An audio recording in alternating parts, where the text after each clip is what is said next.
Humble Guy, Joe Brita, owner-operator of the Old Humble Distilling Company. There's one of my stills. The other pot would be right here. No, it's right here. There's my other pot.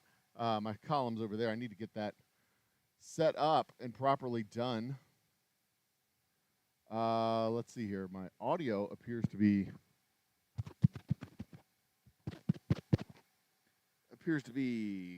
being goofy. Huh.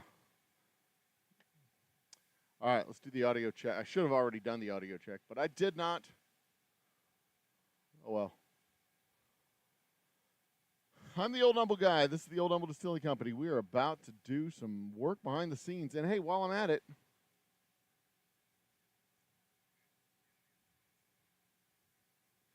all right, it sounds okay.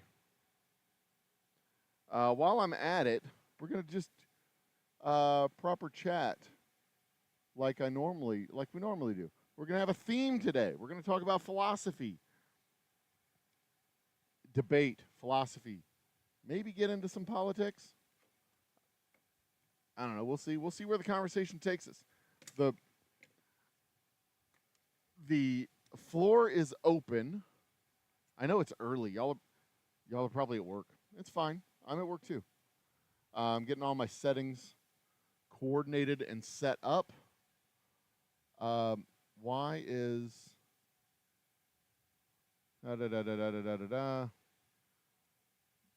set that proper? Why is it doing what it's doing? Testing one. There we go. I think that's what it was doing. I didn't have it close enough to my face. Is that better? That's better. Okay, fantastic. All right, ladies and gentlemen, brothers and sisters, I am the Old Humble Guy. This is the Old Humble Distilling Company. We are bottling BOOMTOWN Bourbon today from this barrel right behind me. That's my bottling machine that we're going to be using. That's my camera over there. Put it in picture. There you can see me. Hi. This is my operating table. I built this table with me own two hands and a hammer and some other stuff. But first, I'm going to try this out, see if it works. A word from our sponsor? Ladies and gentlemen, brothers and sisters, I am the Old Humble Guy, Joe Brita. This is the Old Humble Distilling Company, and you are in my tasting room, and I have to ask, have you tried my delicious whiskey? Because if not, I've got a treat for you today, because we have 4 award-winning Texas whiskeys for you to try. First off is our straight whiskey, 90% corn, 10% malted barley, aged 5 years in used bourbon barrels and bottled at 90 proof. Next to it is our special reserve. We take a portion of the straight whiskey and put it back in new barrels to age it a second time. Gives it a little bit deeper color, a little bit darker flavor, a little bit oakier, smokier finish. Third on the list is our BOOMTOWN Bourbon, our flagship bourbon, the first bourbon we've ever made. A true Texas small batch craft bourbon made in 50-gallon batches and aged in 5-gallon barrels. And finally, our double oak rye, a true Texas rye sourced with grains from the Texas Panhandle, aged with extra oak staves to balance out that high rye flavor and give it a nice, clean, smooth finish. 4 award-winning Texas whiskeys, all available right here at the Old Humble Distilling Company and in finer liquor stores near you. Plus, you can go online, oldhumbledistilling.com. Go to shop online, and you can order yourself up a bottle there in 46 states across the country. Treat yourself to something nice. Treat yourself to something from Old Humble Distilling Company. Cheers, and happy drinking.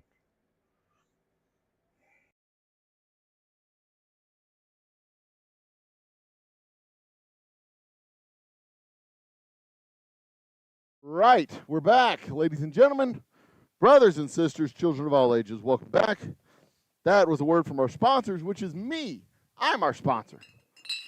That commercial is going to soon start making its rounds, or a version of that commercial, various versions of that commercial, are going to start making their rounds on the Whiskey Tube channels. The various channels that are out there for that sort of thing, for this sort of hobby, for this sort of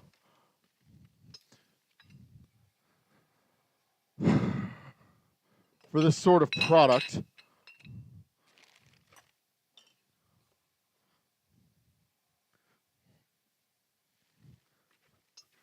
We'll start making its rounds.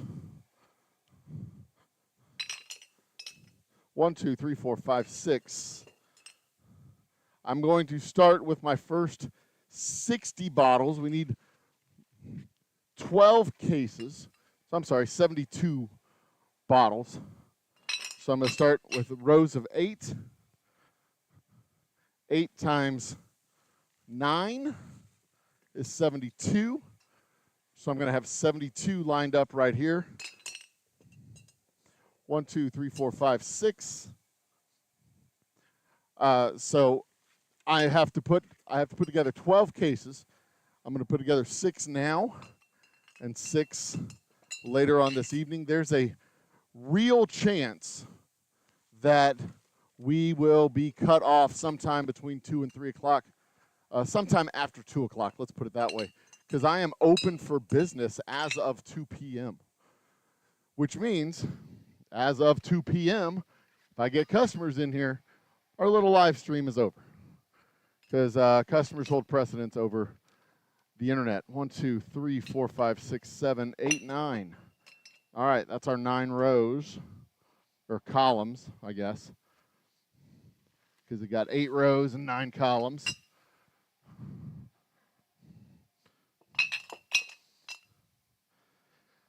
I'm also going to need to order more corks. I got to do a little bit of everything, it seems. We're getting down to the end of our cork closure inventory as well. All right, so what's been in the news lately? They say we've got a new pope. I just saw that on the Facebook page, the Facebook pages. So that's kind of cool, I guess, if you're into that sort of thing. If you are a papal follower. I am not a papist. I do not entertain myself with thoughts and images of papal authority. My family is largely Catholic, but I would no longer count myself among the ranks of the Catholics. I count myself among the ranks of the recovering Catholics, of which there are many of us.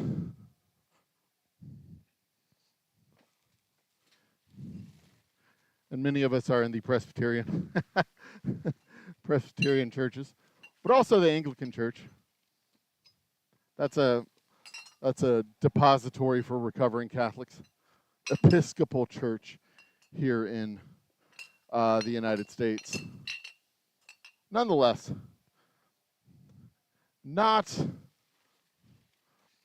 I don't tend to waste energy over monarchs in general. They're not my people. All right. They're not my people. I'm not their people. Royal families do not entertain me. Ugh. Let's see here. We've got 1, 2, 3, 4 stacks of 135 bottles each. So about 11 cases, give or take. 4 times 11. That's a good goal to sell in June. I'm going to wreck this shit in June. Who got here? Vanessa Kitty's in the house. We wait for your factory whiskey to show up. Top Shelf Dustin's in the house. Cheers, Dustin. Look at me. Look at that. Hang on one second. I'm going to go in here and tuck my shirt in because I look like a fucking slob. I'm off camera, so you can't see it, but I'm on a hot mic, so you can hear it as I unbutton my pants, tuck my shirt in, and then buckle my belt back up. Look at me. Come back on camera now. Look at me. Did you see me in that video? in that commercial? How I look like it's a fat fucking slob? Look at, I'm trimming down. I am becoming svelte and sexy as the kids say, sexy AF. All right. So the first bottles of bourbon, or the first bottles that we run through our machine, are bubbly, foamy, because of the air trapped in the system.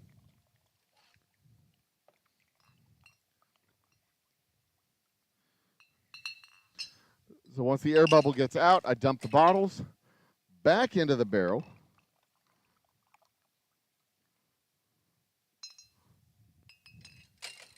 And let it rip. I'm also going to go grab a bottle of BOOMTOWN Bourbon off my shelf in here. I think this batch is a little bit lighter in color, but not by much. No, we're about right. Easy does it, buddy. Yeah, they're about the same. They're very close. But that's one of the cool things about craft whiskey. Small batch craft whiskey. Each batch, like this batch of barrels, was in my office mostly for a year. Which means I don't know if it had the same temperature variances, the same extremes in temperature that you would get out here.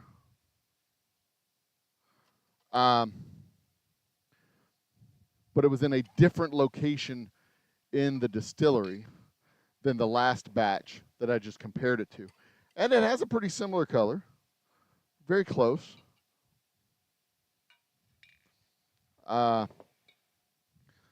Which is what I want. I want it to have a very similar color, and I can balance that out by holding a little bit of this back for the next batch and blending them together. It's not really a true blend. It's just mixing one barrel with another. It's the same whiskey from the same distillery. It's just blending together the barrels, not blending together styles. But needless to say, I'm pretty happy with the outcome. And as I've said in the past, most of my job is discovery, not creation.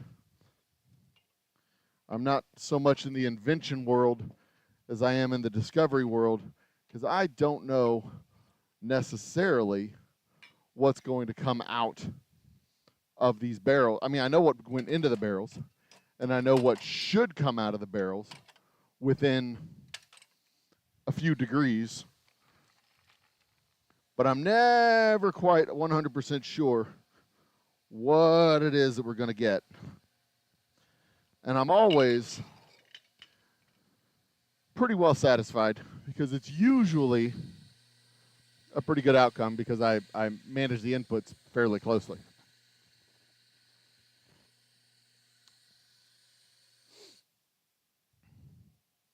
Beautiful.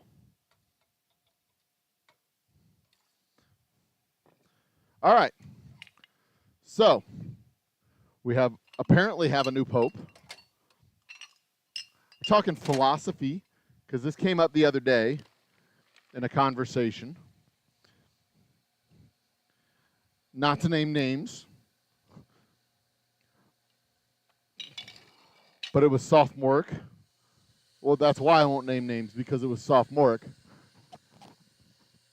And just frustrating as hell, because the guy kept saying, I'm just trying to be a philosopher and ask the whys. Ask the question why. Well, here's the thing. That's not what philosophy is. Philosophy is not just asking the question why. If it was just asking the question why, then every 4-year-old would be a philosopher. Because that's what 4-year-olds do. They say, why? Why? Why? And you want to punch them in the face. Still a Kevin? What the fuck is a Kevin? You assume it'll be Trump. Yeah, that'd be funny.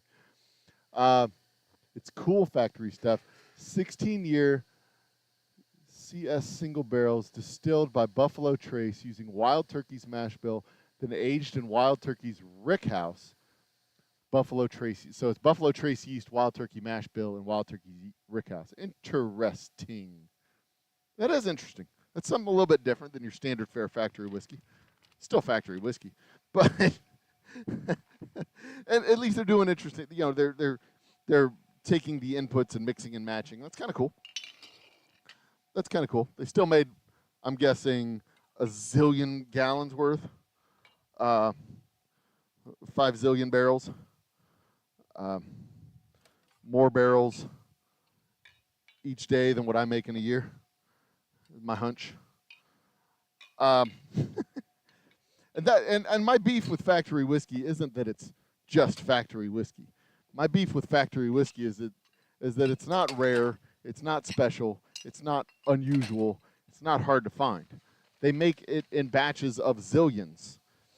It may be hard to find in your market, and that's a fair statement, because it's not in every market. You know, you're not necessarily going to find it 2, 3, 4, 5, 6, 7, 8, 9, 10. You're not going to find it in like Dayton, Ohio, maybe, or hell, Dayton, Texas, for that matter, which is significantly smaller than Dayton, Ohio.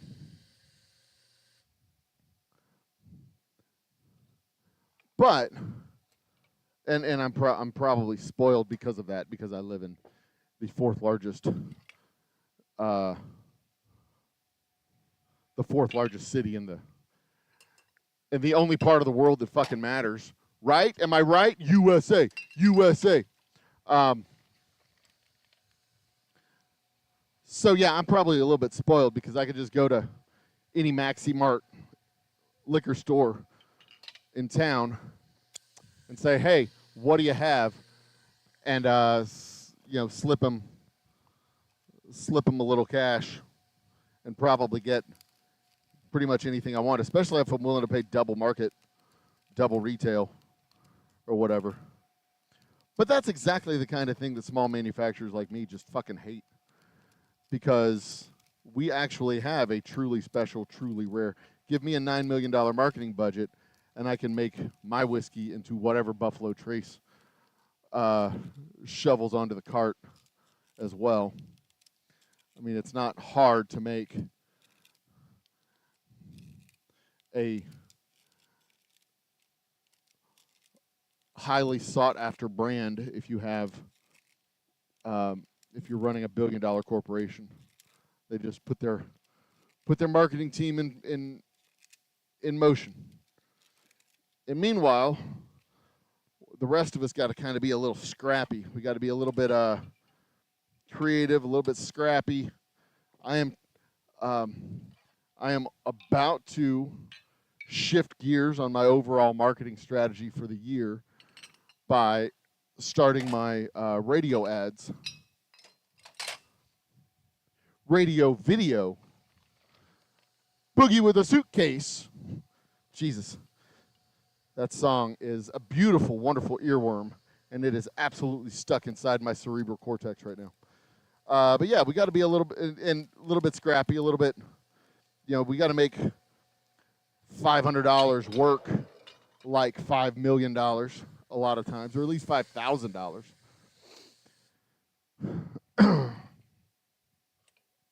And I thought, I mean, getting in front of people at festivals is a really good idea. It seems like a good strategy because I can sell the whiskey firsthand. You know, you see me face to face. I get to tell the story of my brand. I get to tell the story of my whiskey. It doesn't get filtered through stores. It doesn't get filtered. You know, it's basically taking my tasting room on the road, which is great, but only if it's affordable. And I was talking with a festival that's upcoming in June. They wanted like $2,500 to have a booth at their festival. And hell, I can run a radio ad in Houston for 3 months for $2,500. So it's like, do I want to go to a festival in Austin and maybe sell a case. I mean, I have yet to see any kind of tangible, significant bump in markets, in market sales and retail sales from any festivals that I've been to. The only bump I've ever seen has been in the actual sales on site at the festival. So the festivals are cool. In fact, I'm doing one this weekend in Huntsville, Texas, not Alabama, Huntsville, Texas. But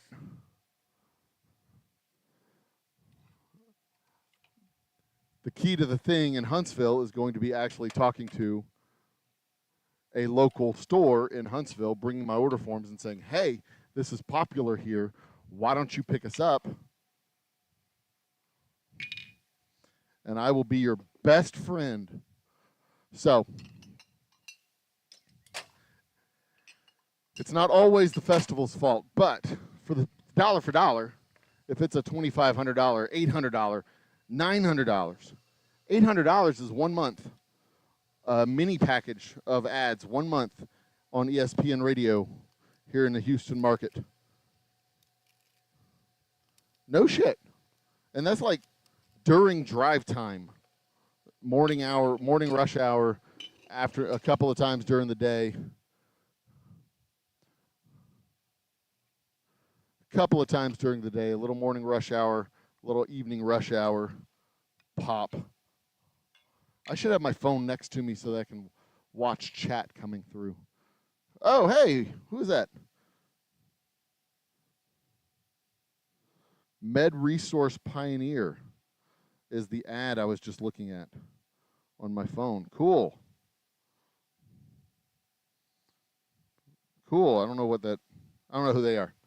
But cool. Thanks, sponsors, for being sponsors. I appreciate that. Where's my chat? Live chat needs to be on the phone. Boom. There it is. Come on. Where's my live chat? Chat? There it is.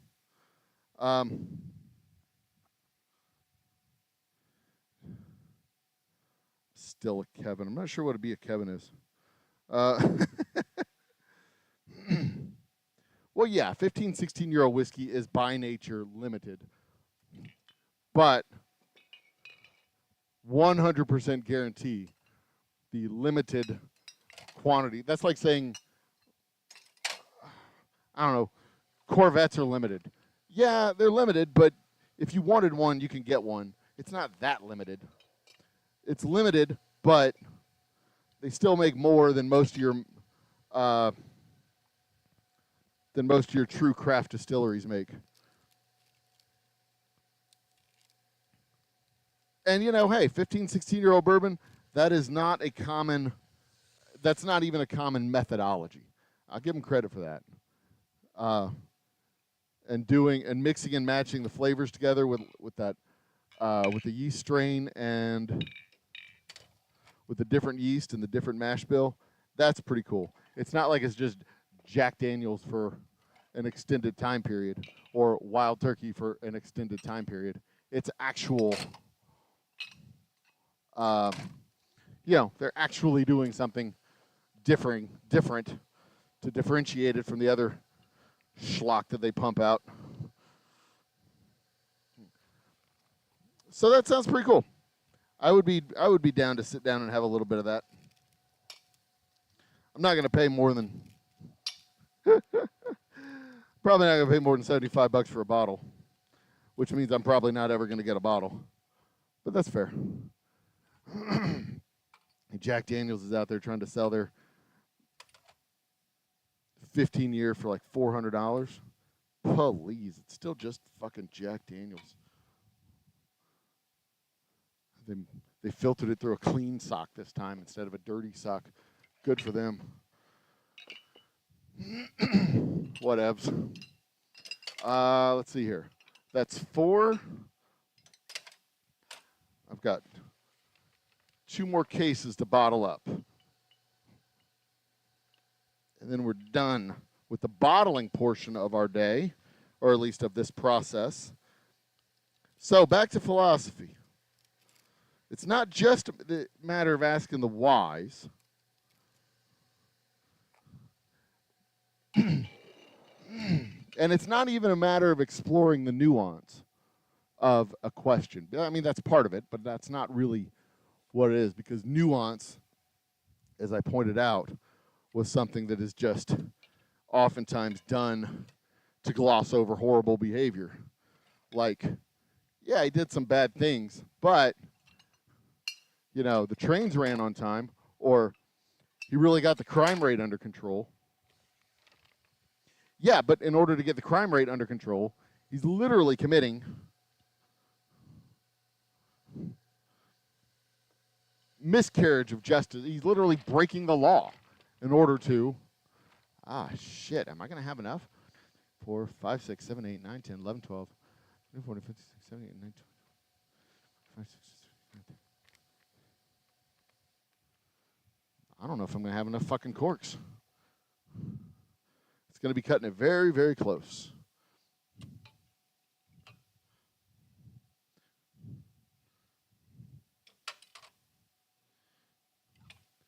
Should be all right, though. I have backup corks. I have a small reserve supply.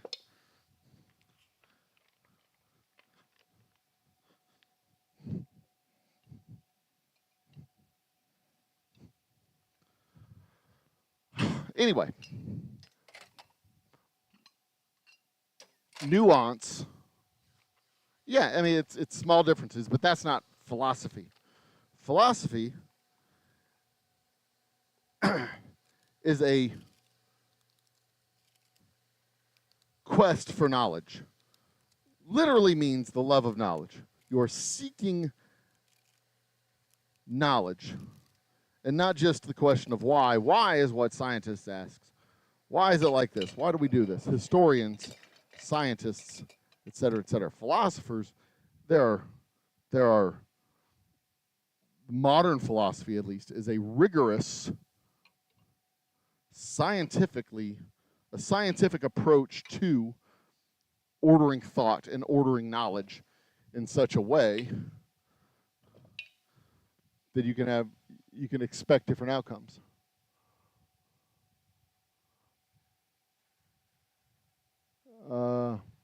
Stuff is a little expensive, but it's supporting a small distillery that's still sourcing. Oh, well, that's pretty cool. It is really hard to get out of that sourcing, get out of the sourcing cycle. If you don't have national distribution, if you're just locally distributed, I am trying to get I'm trying to bring all of my production in-house. And the equipment to do that is so damn expensive. And the installation of the equipment is so damn expensive. It's hard. It's extremely hard to do it. 1, 2, 3, 4, 5, 6, 7, 8, 9, 10, 12, 13, 14, 15, 16, 19, 20, 24, 28, 32, 36, 40, 44, 48, 52, 56. Shit.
Not gonna be a problem. I don't even know what I was saying. I got sidetracked on counting.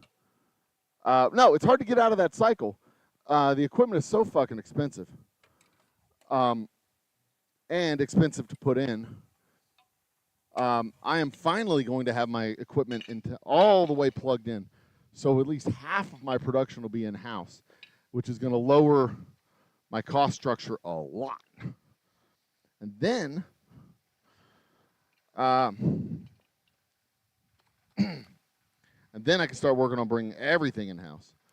The next hardest thing is going to be just finding the time and space to do the things that need to get done around the distillation.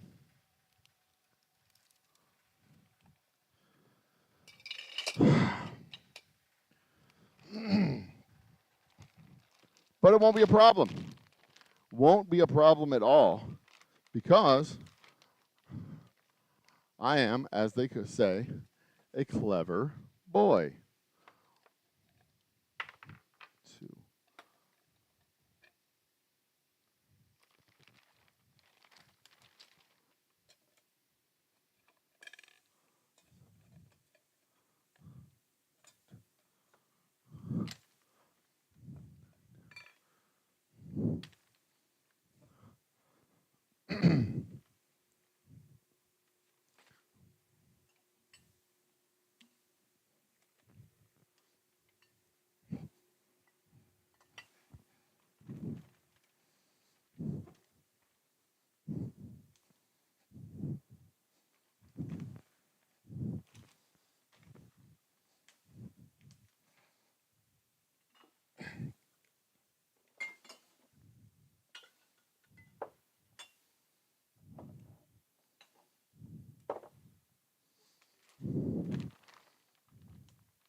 All right, next step is the heat gun.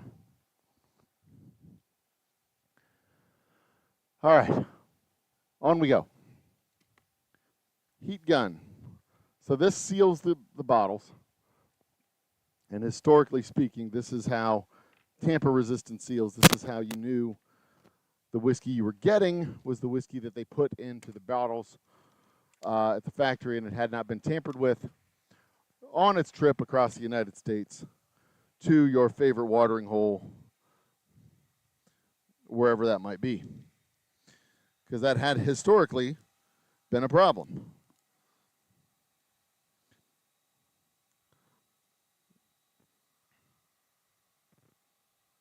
The whiskey you buy and the whiskey they pack and the whiskey you'd get were not always the same whiskeys. I mean, usually the whiskey you bought and the whiskey they packed was the same whiskey.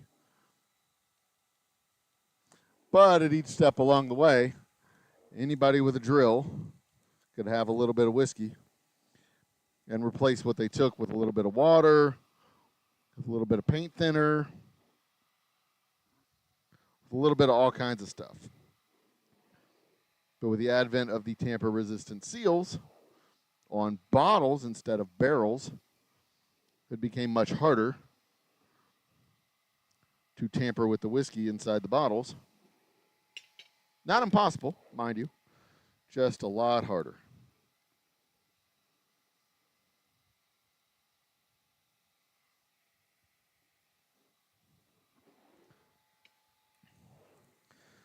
Never have to worry about any of that with our whiskey. Never any drama, just whiskey.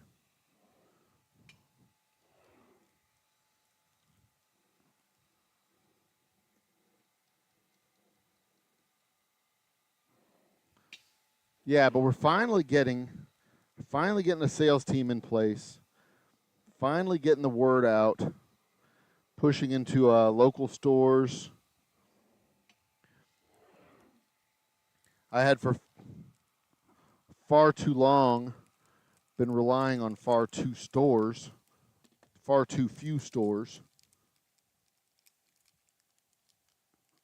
There we go. To adequately serve the community.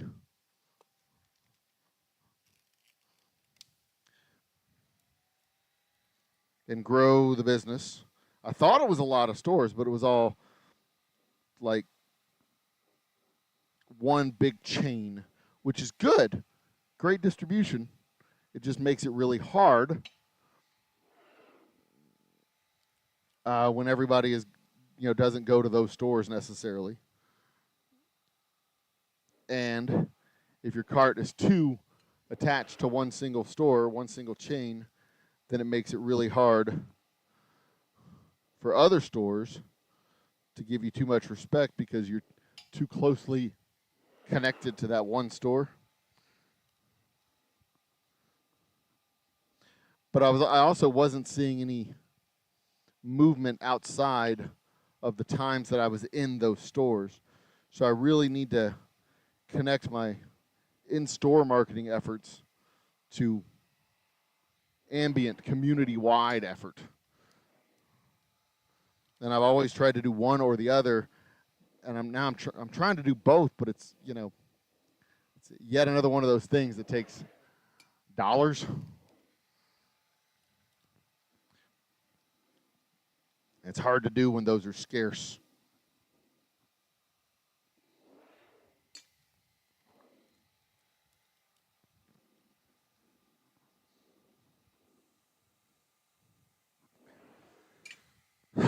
But I think we got this. I think I've got the magic. I think I've got the formula worked out. Because I think the tasting room is doing what the tasting room needs to do.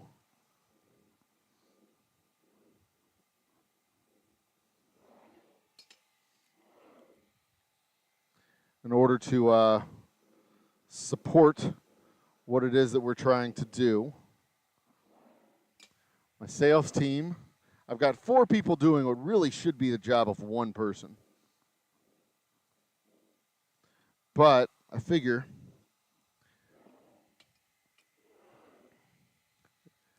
I can kind of hedge my bets. Instead of putting all my eggs in one basket, I can hedge my bets with 4 different people.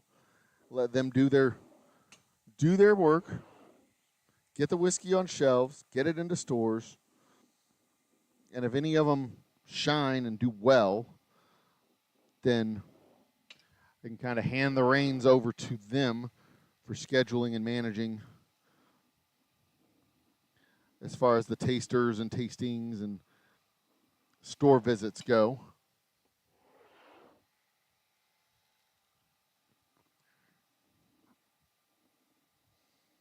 And then I can start the slow, steady progress of turning this operation into a more standalone, professional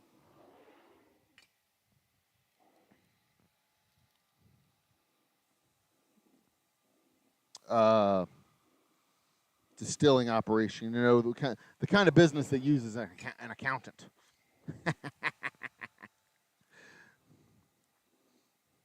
That files all of its reports on time and uses an accountant and does all those things.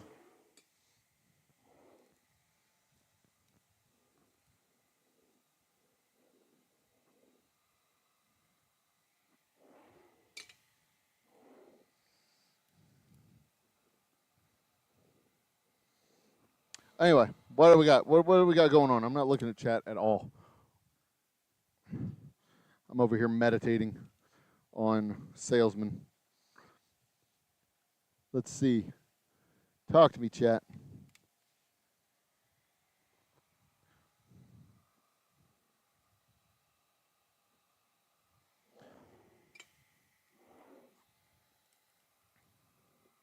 All right.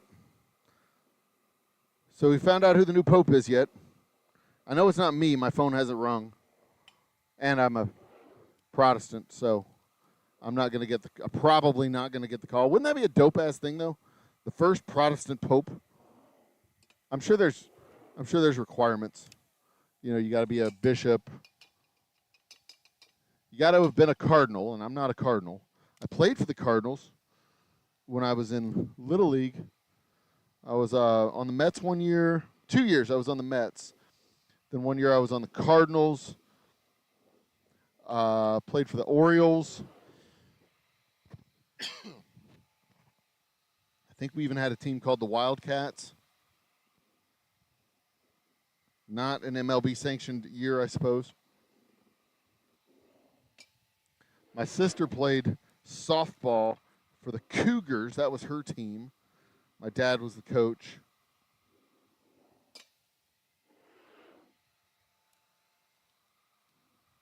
The damnedest thing, when he was dying in the hospital, he said, I wish I had coached your baseball team when you were a kid, just 1 year.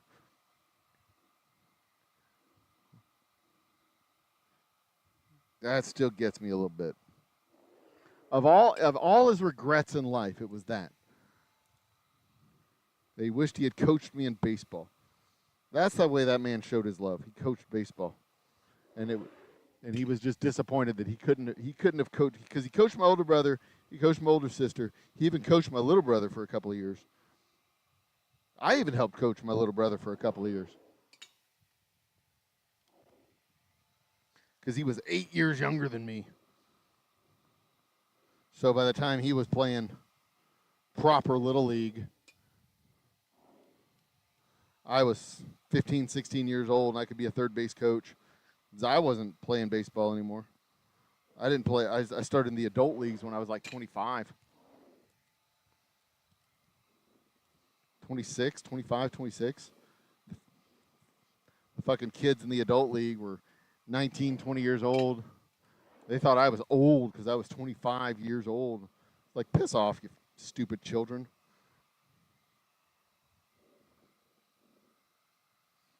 Just because I know how to play baseball. They should have been embarrassed. They really should have.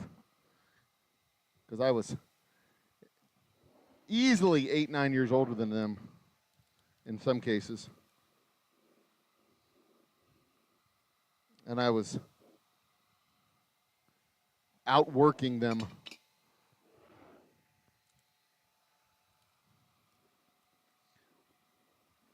LASIK played a big part of that too. I could actually see the baseballs coming. I could see the threads. I could see the stitching. I could see the spin on the balls. Those pitchers also were not very good.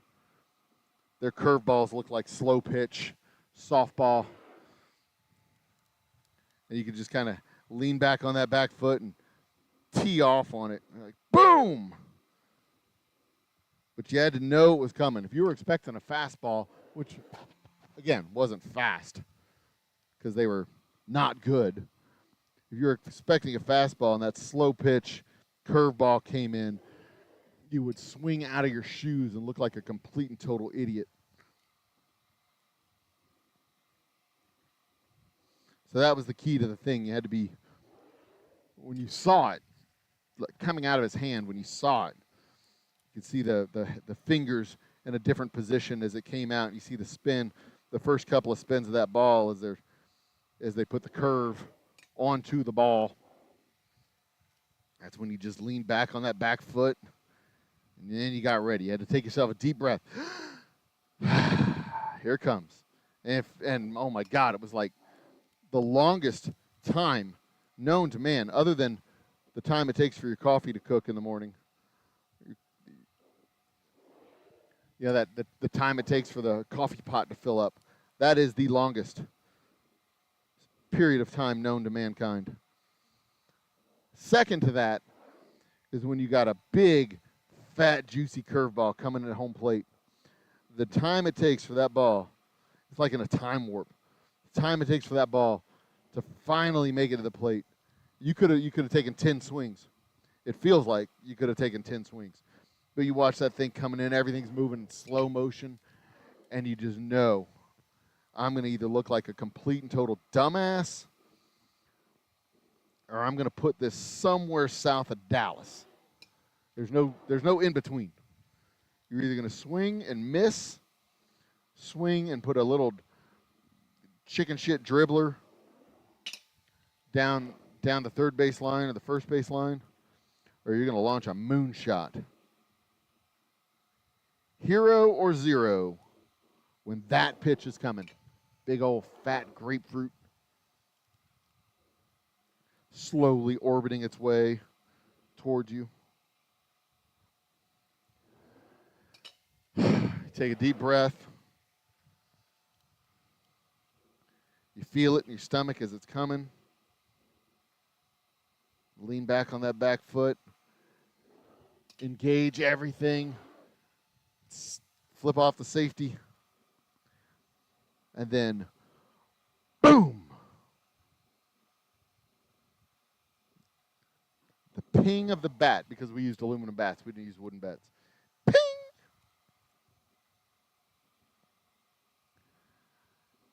And then it was just watching it fly. Or in my case, it was a comeback right up the middle, through the wickets, and into center field. Shot it right back through the pitcher's legs. Pow! Ping! Tonk! Right through the pitcher's leg. Hit the pitcher's mound, went right through his legs, hit the rubber on the mound, shot up into shallow center field. I made it to first base, obviously. 2 runs scored, the runner from second and third. Both runs scored. Into the ball game. We win, walk-off single. And that was the first round of the playoffs that year. There was only 8 teams in the league, so the playoffs were everybody in the league. And the second round, same exact thing happened. Full count, 2 outs, bottom of probably the 5th because we didn't play 9-inning games. Down by 1, I believe. Once again, runners on second and third. It was a classic setup. Runners on second and third, 2 outs. I don't think it was a full count. May have been. I'm almost certain I had 2 strikes because I had swung. I had missed. I had fouled off a fastball and swung and missed at one of those big, fat, ugly grapefruit curves because I was expecting a fastball. And I swung about 7 hours before the ball crossed the plate. But then it was either the 3rd or 4th pitch, and I was sitting there at the plate, stepped out of the box, and thought for a second. Mike was the pitcher's name. Thought to myself, Mike has made me look like a complete and total ass on his curveball. Yesterday, I made him look like a complete and total ass on his curveball. Today, he made me look like a complete and total. Not yesterday. The previous game. I guess that was the Friday before.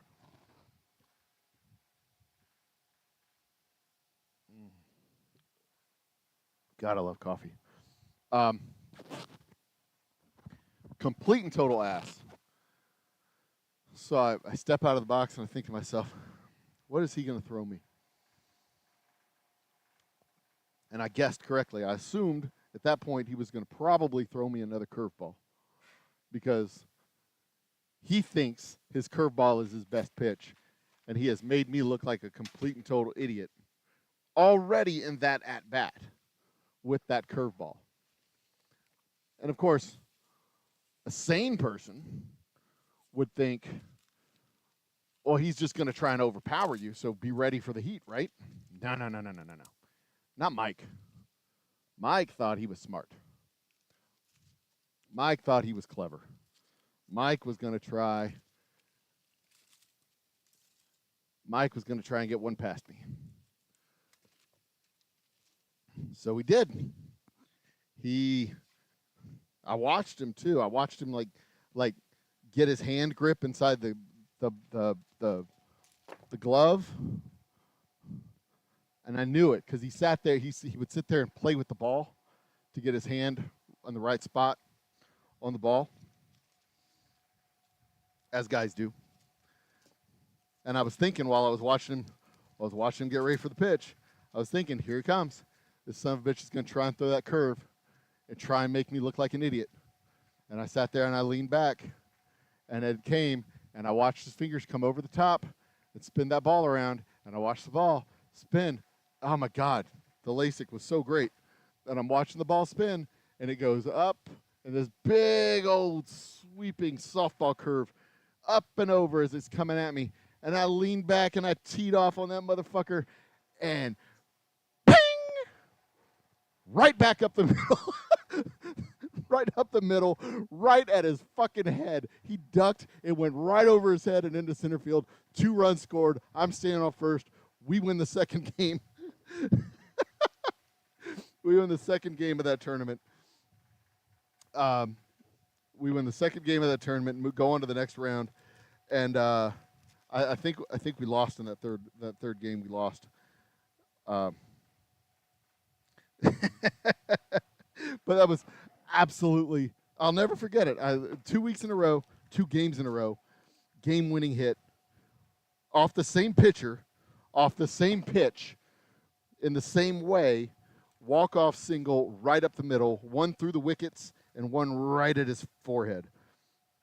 I was never a home run hitter. I think that was my last at-bat ever. I was never a home run hitter. I was more the kind of guy who would hit a single and turn it into a double by stealing the base. I'd hit it so fucking hard to third base that the third baseman would be surprised. And by the time he got his composure, I would already be 3/4 of the way down the first base line. So I was fast. I was a fast player. I could play first base and center field because I had good glove and good legs.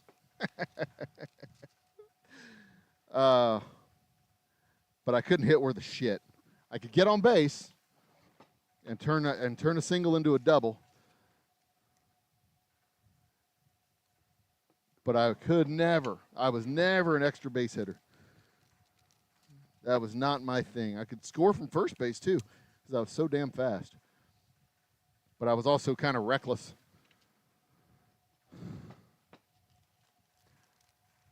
When I first started in the adult league, I would get picked off at first base all the time because I didn't respect the pitchers, especially left-handed pitchers, and I was kind of ignorant.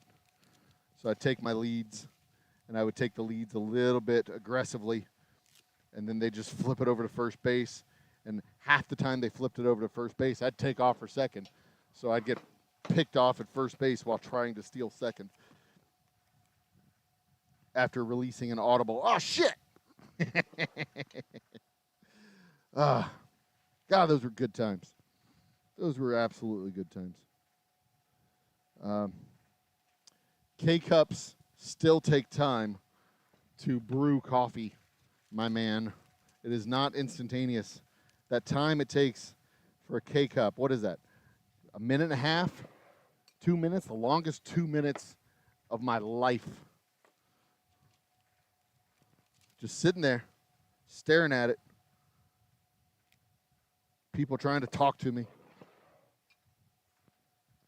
And you're just standing there looking at it, looking at the person, looking at your coffee, and you look at them and you go, "Can't you see? I don't have my coffee. What are you even trying to do?" Ugh.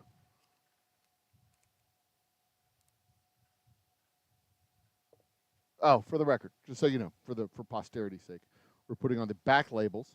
That is, it says right there, Impossible is un-American. I don't know if that's coming through very well. Impossible is un-American. That is on the old high school, Charles Bender High School, which is now a performing arts hall and museum in the city of Humble. The old high school has been turned into a performing arts hall and museum. How about that, huh?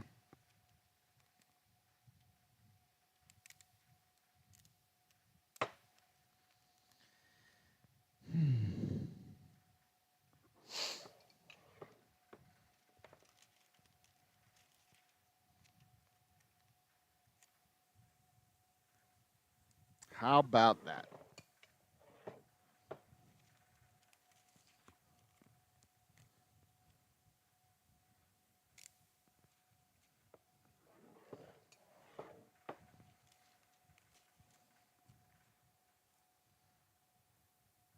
But yeah, they've got little carvings like that over a bunch of the different doors. That one is actually over one of the back doors, if I'm not mistaken. But it is an iconic landmark in the city of Humble. At least I'm saying it's an iconic landmark. And I like to believe it, that impossible is un-American. By God, we used to do things. We still do things. We do amazing things. We map the whole human genome. In the 90s. I think that was 97, 98. That's amazing. The whole human genome. I mean, we know what it meant. But the Human Genome Project was a pretty damn big deal.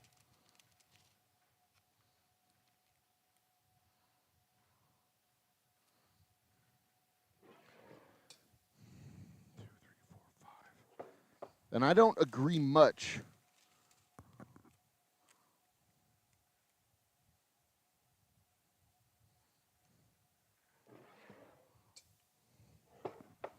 with what the orange fascist has to say.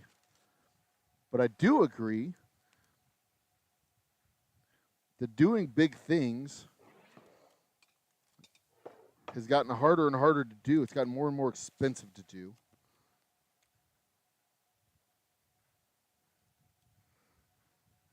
Partly because of politics, partly because of economics.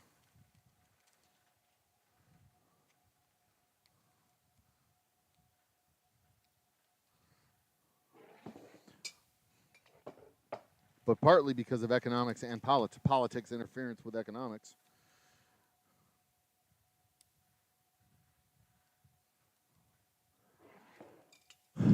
I mean, we've been talking about an Ike Dike in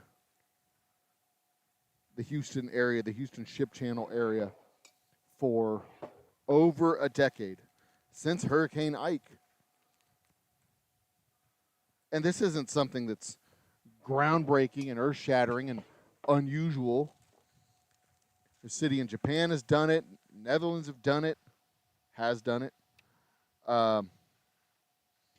Basically a big seawall in the ocean, or in this case, the Gulf of Mexico, to protect an open bay, a sea channel, from surging storm waters. It's been done. This is not unusual. It's not impossible. We could probably just pull their blueprints, change a couple dates, change a couple locations, translate it into English. Hell, we don't even need to translate it. We just replace their words with our words. Put Houston Ship Channel, Buffalo Bayou, blah, blah, blah. And boom. Start pouring concrete. We're ready to go. This is not untrod ground. We're not even being pioneers at that point. We're just taking somebody else's blueprints and building a thing that's already been built.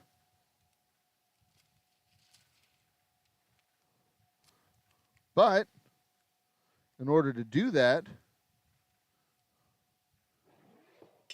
like the companies in the ship channel aren't going to do that, because the companies in the ship channel, it's a whatever. Let's say it's $1 trillion project. There's multi-$100 billion corporations in the Houston Ship Channel. Think of an oil company. It's there. They can cover the bill if they wanted to, but they don't, Because why should I build a thing to protect their investment?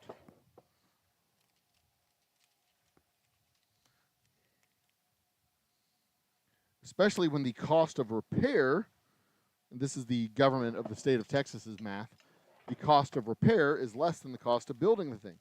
And if we have one of these storms every 50 years, as long as the cost of repair is less than the cost of building the thing every 50 years, because we build the thing, we're going to have to maintain the thing. And then we maintain the thing, cost is going to be more than the cost of repair. So it's not worth doing it. Doesn't make economic sense. Except it does make economic sense because the Ike Dike doesn't just protect the businesses on the ship channel, it also protects the residences in the area around the ship channel.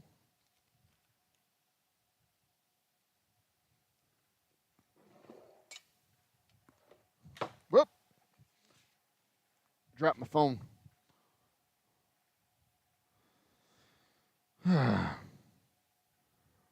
Robert, an American?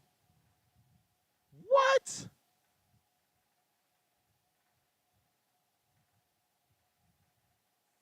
K-Cup is not 30 seconds. No way in hell. Robert Francis.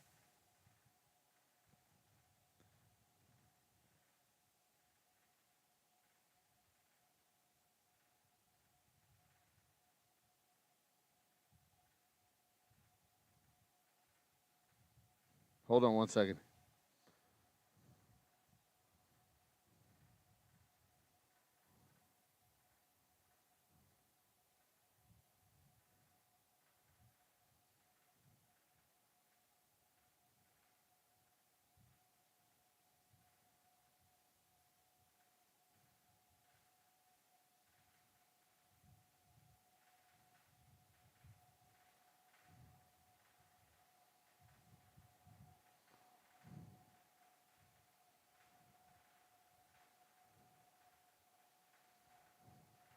Hold on a second.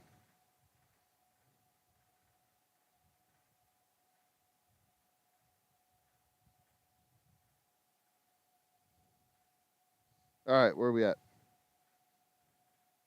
What's happening? Did I lose internet on my phone? Let's see here. Do that. All right.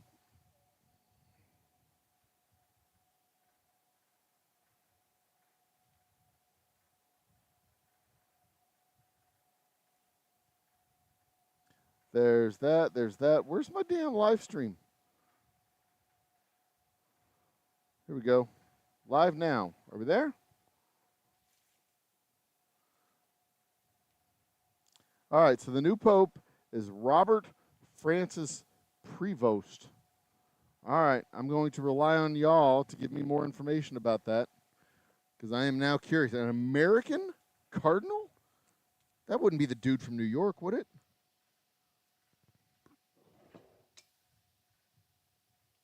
No way that's the dude from New York.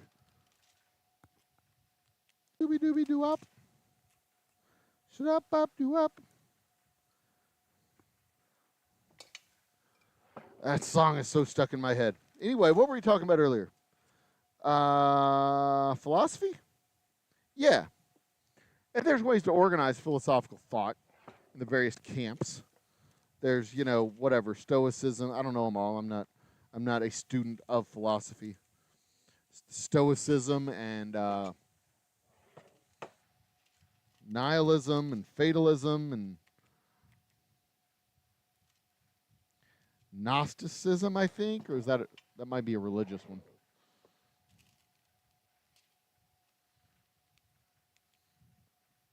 But it is so much more than asking why.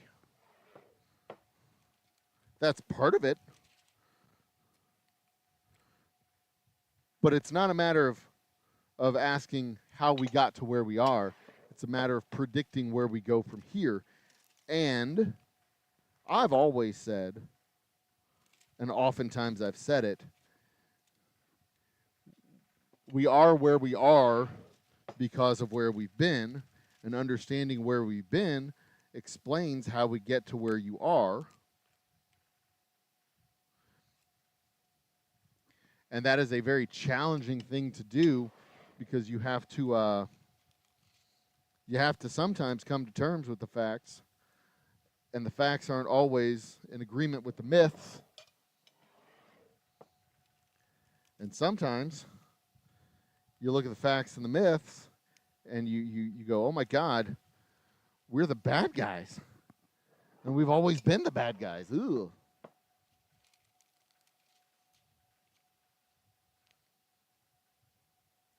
Like, for example,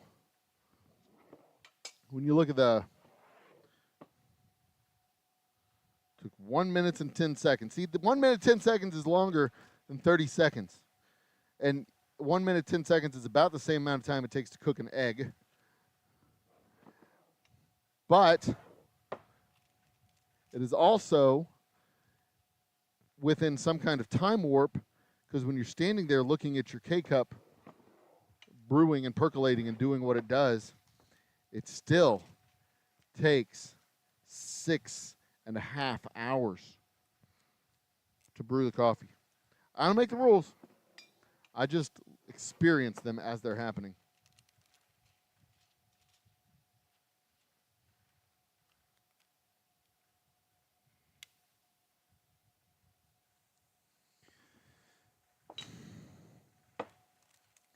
All right, I'm coming very close to the end of this roll of labels, which is good. It is very good. Good. Sorry, I don't know what that was. I will not do it again. All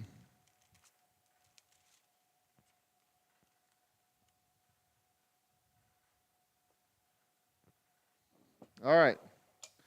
Those are our back labels. Done and done. Do I have my pocket knife? No. Where's my hammer?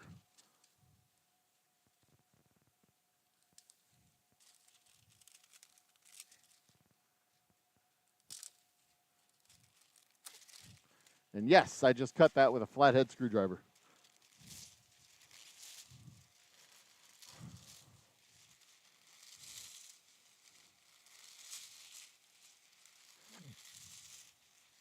I think the science of philosophy is more about applying reason and rationality to the irrational behaviors of man. Because we're not just one philosophical philosophy. We're not always nihilists. We're not always thrill seekers. We're not always fatalists. You know, even we're not always rational creatures. Even in the world, even in the most rational moments, when we weigh cost benefits and all this other stuff, we still have a very strong fuck it reflex. And I watched this with my son when I took him to Six Flags when he was like 9 years old. I surprised him with a trip to Six Flags in Arlington. Whoops. And he was scared. He was tired. He didn't want to take one more. There was one more ride. He didn't want to do that ride because he was tired. He was kind of scared because it went upside down. It went through fire. Something, you know, he really didn't want to do it. And I kept saying, son, this is the last ride of the day. You may not ever get a chance to come back to this park, this particular park, to ride this particular ride. You've stood in line this whole time, and only now you've gotten here, you saw that it goes backwards or upside down or into the flames or whatever it is, and now, only now are you spooked. What the fuck is this? Senior Health Bending card. Cool. It's got that purple turd's or the orange turd's face on it. You may not ever get the chance to do this again. You've stood in line. We're here. Now's your moment to decide what you're going to do. Are you going to stand up to your fear? Or are you going to just let your fear live and let it win and dictate what you're going to do? And he looked at me. He puts his head down. And he goes, all right. And that was the moment when the fuck it reflex kicked in.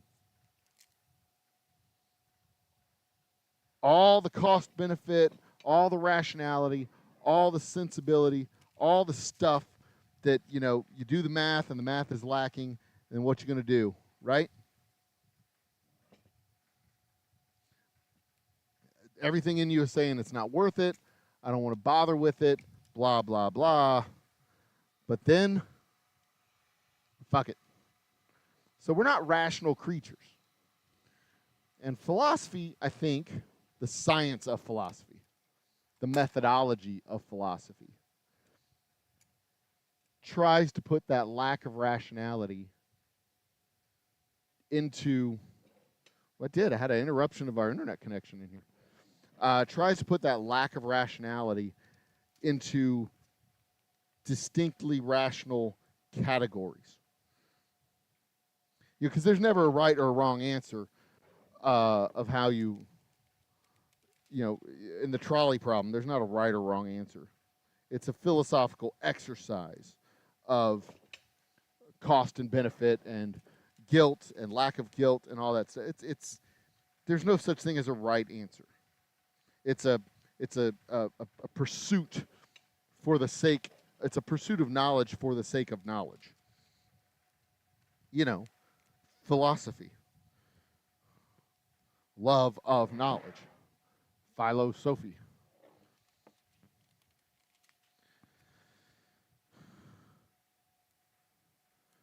And it also ignores the fact that the person at fault is the person who put the bodies on the trolley tracks to begin with, and the company that cut corners on the maintenance of the trolley so you couldn't stop it in time when you saw bodies on the tracks. There's a whole bunch of other stuff involved in the trolley problem that doesn't get involved, doesn't get included in the trolley problem. But that's for another time, for deeper philosophical meanderings. An American Pope, Robert Francis Prevost. Huh.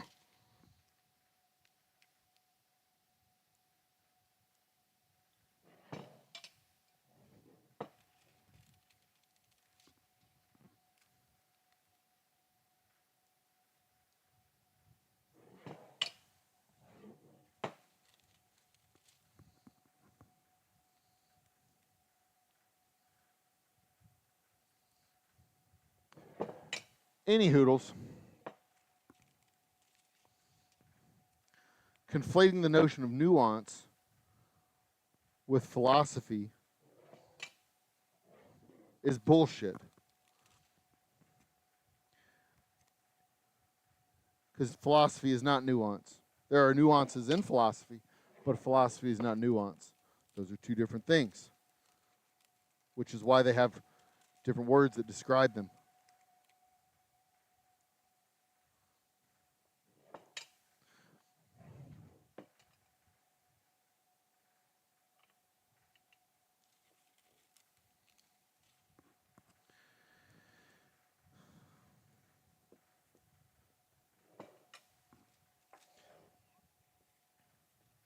But nuance, as I correctly pointed out, is often used to justify horrible things.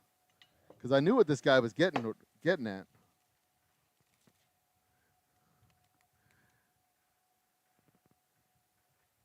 And I kept trying to steer it away from specifically political matters.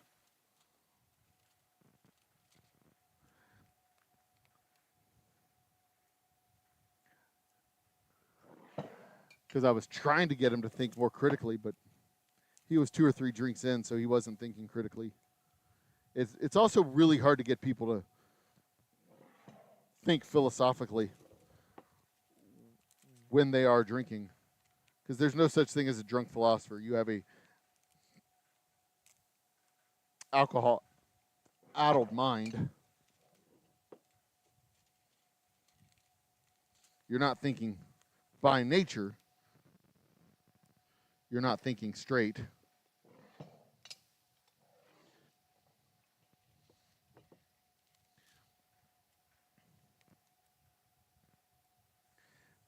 And the inhibitions have been lowered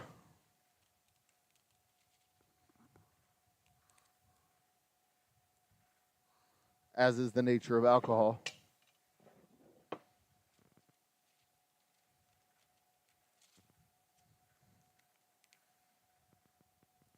Which just means you're more prone to say something stupid, not something intelligent. You may say something you think is intelligent that you're afraid to say while sober because, you know, inhibition.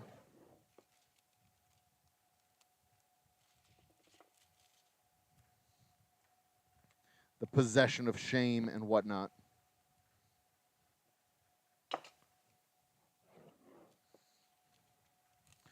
But let's be very clear. You are not more likely to say something brilliant when you're drunk. You are more likely to say something truthful. In vino veritas. You are more likely to say something that you wouldn't otherwise say. But again, that does not make you a philosopher. It also doesn't make you a racist or a misogynist or any of the other ists that would make you a terrible person. But it does let that out. Because you may not be, let's say, a rapist when you are normally functioning and walking and talking among human beings. But, you know, get a couple of drinks in you. Let those inhibitions drop. And then your true nature comes out.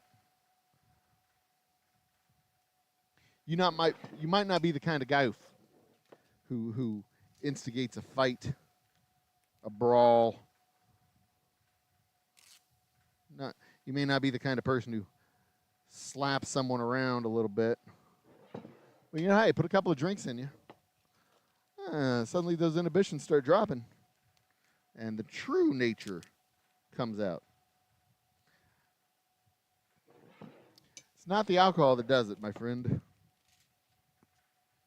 It's the beast inside of you that you keep contained when you're properly engaged inhibitions in social structures around you. I'm sure there's a philosophical discipline to describe that. It's probably in the Stoicism camp, where we are to keep our emotions in check at all times. No, never too high, never too low. Because that's when we are mentally and physically in control of ourselves. And when you let emotions out, the inner beasts within, that is when you fail. Because you're no longer thinking rationally and no longer acting rationally. But the counter argument, probably from a different philosopher, would be that human emotions are actually what makes us human. Suppression of our human emotions, denial of our human emotions, is equivalent to denying that which makes us human. You might as well stop breathing. Stop eating. Stop seeking to procreate. All these things, that which make us human. And the more human we are, the argument goes, is the more like gods we are, because the gods made us in their image. So it says in our holy texts. And pretty much every single religious ideology, religious theology known to mankind. The gods made us in their image, complete with our emotions. And if we deny that which they gave us, then we are denying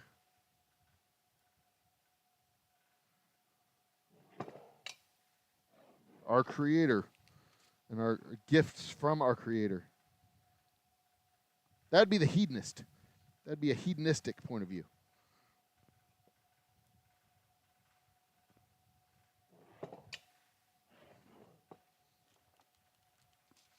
So you see, that's how philosophy works. Philosophy's not just sitting back and going, but why? But why? But why? But why? That's what you do when you're trying to justify supporting an evil fascist dictator. I know, they voted for Hitler. But why? It doesn't matter. They didn't re-elect Hitler. Once you knew what he was and what he was doing, you then had a choice to continue supporting him.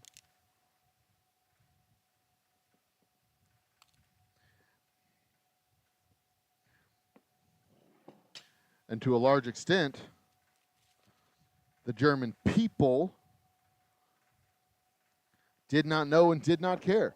They knew their neighbors were put on trucks, put on trains, and taken out of the city. And they did not care. Because it wasn't them.